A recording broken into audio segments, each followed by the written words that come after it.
this item.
This is my review of a laptop backpack with a USB charging port.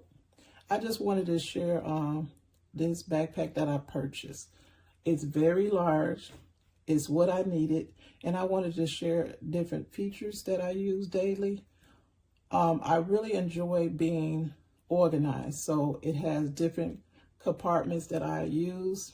It has a front compartment as well as a rear, so I have a lot of room.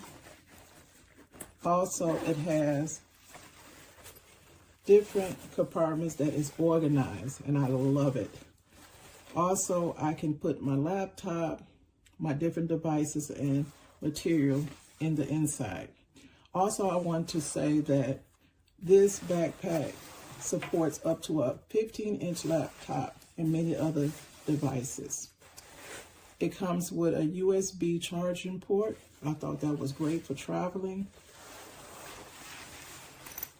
And also it comes with a beverage holders on each side. Also, I thought was great that I used, it's a back supporting strap that is adjustable. I can adjust it when it gets too tight or too loose. I thought that was great. Also, this would really took the suitcase strap. A lot of times I be overloaded with my backpack, so I sometimes need a break and take it off my shoulder and back. So I need something like this, the suitcase strap, which I can take and put it over the suitcase rack and slide it down and connect it with the suitcase, so I can give my back and shoulder a relief. I thought that was great for me, and I do use that. And also it's water resistant, so if I caught in rain or snow, I don't have to worry about my devices or any materials inside this backpack. So I wanted to recommend this laptop backpack with a USB charging port for everyday use.